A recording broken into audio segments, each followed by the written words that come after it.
Ladies and gentlemen, this is internet personality Vangelus, here with a Revoltech review of Neo-Getter-1, who is brought here by the kind Getter rays of HLJ. Neo-Getter-1 is from what I refer to, and I think what a lot of people refer to as the Neo-Yamaguchi series. So, if your experience with Revoltech has been the sort of small, squarish, numbered boxes, this is newer. This is in a slightly bigger box. It comes with a coin, and is, in my opinion, way cooler than a lot of the original Yamaguchi line. I've got a couple of them. I've got actually a bunch of them. But this guy has several qualities that I feel make him, feel like an evolution from that older stuff. And the first thing that made me think that was his ability to look like he's standing calmly.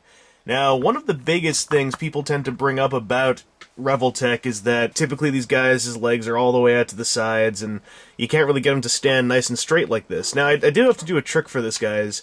When his arms are pegged in all the way, they can only come down about that much, so if you unscrew them slightly, then they can come down a little bit farther, just one extra click, and it really helps. But he can, of course, assume very wide-legged, I am Mr. Dynamic sort of poses. And also, being a newer Revoltech, this guy is full of revolver joints, and that's one of the big advantages of getting a newer Revoltech. I remember the first time I got a Revoltech where he had revolver joints in the shoulders, and it's night and day. The older Revoltechs have the monoshaft system from some of their toys of ye olden times. Still a little bit limited, because it is clicky. That does mean it's stuck in these various positions, but it also is solid, and it can twist at both ends of the revolver joint. So you've got lots of possibilities if you kind of sit there for a bit and think about it. For instance, the hips work very much like the Iron Man joints that Hasbro's been doing. So you kind of have to finagle with them to get them into certain positions, but it's all doable. The thing that fell off his back is this guy's kind of built-in gimmick. He's got these booster rockets, and this is really cool. You could flip them open, and then on a revolver joint you get this little thing, which you then swivel around and flip back, and boom! Rockets! Now, here's the other cool thing. This guy's neck joint is a million times superior to some other Revoltechs I have. He's got his neck on a revolver joint at the base of the neck, which is great, because a lot of older Revoltechs, as I said, will do this with the monoshaft system, so it can barely really look around, or it can look around in very stylized ways. On a revolver joint, it can look up and down and tilt around a little bit, so it's still kind of stylized. Thing is, he's also got a swivel at the top of that thing, which is just a monoshaft swivel. This adds so much to his posability possibilities, and it goes back quite a ways so he can look right where he's shooting stuff, or with the lovely revolver joint hidden inside his torso, just bend forward and shoot stuff. This guy is one of the best Revoltechs I've messed with in terms of pure posing options. Revoltechs are often cited as some ultimate posable little toys, and many times I think it's a bit of a misnomer. They're very posable in certain ways, but not posable in other ways. This guy satisfies almost everything I wanted him to do. It also helps that he's got the, I believe Gurren Lagann debuted thing of having a panel collapse in on the back of the knee to allow for a double-jointed stance, and then having a fully built shin on the back.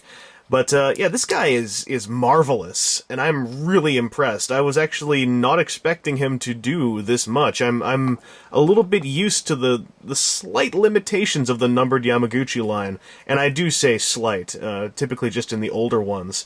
Now, he does come with a Revoltech stand, but due to the revolver joints in his ankles and the smartness of the sculpt, this guy can actually stand on his own pretty well, and I'm in a bit of an ambitious pose to be trying to show this off, but I'll see what I can do here. Yes, there you go. He's standing fairly solidly and a little bit hunched over, so I gotta give him props for that. Neo-Getter-1 is a marvelous sculpt, a marvelous paint job, and some excellent revolver jointage. And he's got accessories. Now, again, with the Neo-Yamaguchi, you get these little accessory boxes. I believe the Queen's Blade ones have these too, but I'm not sure. I like the idea, because for all the fiddly bits, you can stick them all in here, you can stick your coin in here, because those of us over here in North America are never going to get to use them. You can put his knife and his hands in there, the extra bit for his stand, which unfortunately doesn't fit in a little box. I do like the box, I think it's a great idea. The thing is that this guy in particular has a lot of accessories that don't fit inside the box. First and foremost amongst his accessories is the chain knuckle with its awesome kaboom parts. I love the way this thing was done because it's actually in a bunch of different pieces, so if you want, you can remove either end of the kaboom parts here, or you can leave the flame trail off the fist. It's really well done. Unfortunately, you can't just stick any hand on here. He has two different hands for the kaboom parts, a left one and a right one, and they have sockets in the back, and his regular hands all have stumps in the back, so it's a bit of an unfortunate oversight, but I don't really mind it because these are implemented in such a cool and customizable way. And for the other side here, or really for either side, but to show you the other chain knuckle hand, you get a bent one with a flat hand. Now the idea behind this is that you can do some pretty cool dynamic poses whereby Getter-1 is actually like swinging his chains around. For instance, this one could be something he's winging around the back, like he's winging it this way, it's in mid-swing, or if you so choose, you can switch it up, have this one swinging towards the enemy, flip the wrist around. Again, I love how customizable this all is. And if you want, you could have the fist on the bent one as well.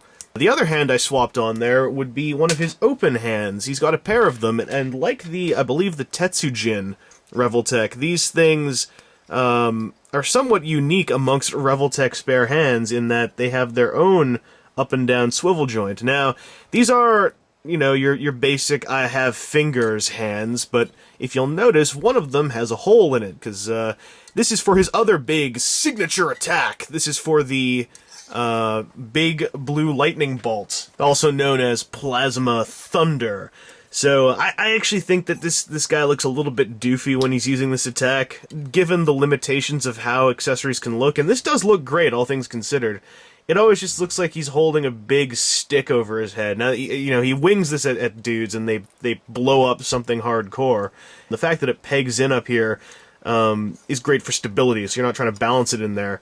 And I like that they kind of double-tasked his hands, so you get these really nice, as I said, Tetsujin-styled wrist swivels. And if all you're looking for is a getter who can shout his attack name, then you have some Plasma Thunder!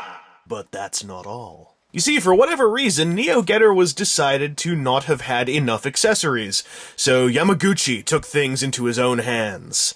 And despite the inherent silliness of these accessories, these absolutely topped off the figure for me.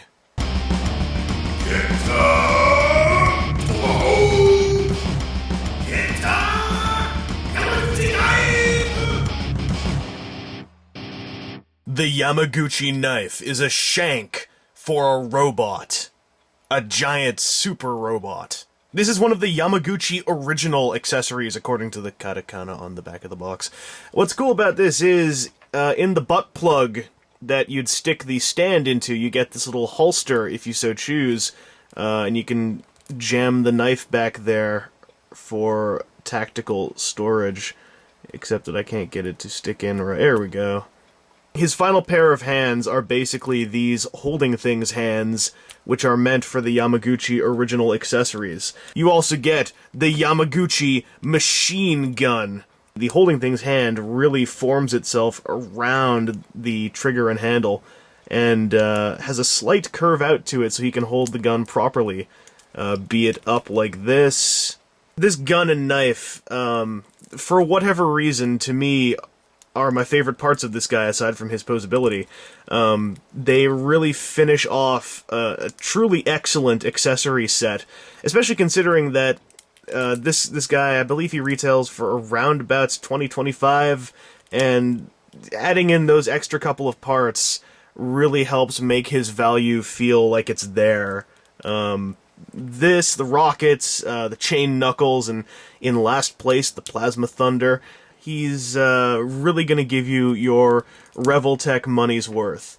Now, I mean, granted, these guys, as I said, $25 is a little bit pricey. Sometimes you can get them on sale for a bit cheaper. He is small. I mean, he is around about a head taller than your average Revenge of the Fallen Scout toy.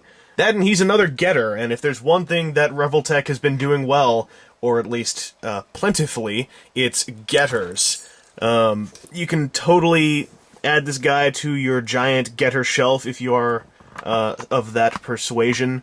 Oh, and if for some reason you're wondering, he also comes with one of these foot wedges for the bottom of his base. Revoltech Neo Getter-1 is totally worth it. The only real flaw I can bring up is that some of his parts might be a bit loose sticking in place, but that's a bit of a Revoltech thing, and it's very easy to fix. The only other thing standing in this guy's way is that he's a bit of a weird, unique design, and also is not one of the iconic Getters. So, if you like how he looks, he's great. But I can understand if his looks are not quite as dynamic and, bright red and green as your average Getter-1. He's marvelous, though, as far as Revoltechs go, and I can only highly recommend him. Anyway, this has been internet personality Vangelus, and I'm gonna go on a test flight with my good old buddy Musashi. I mean, what's the worst that can happen?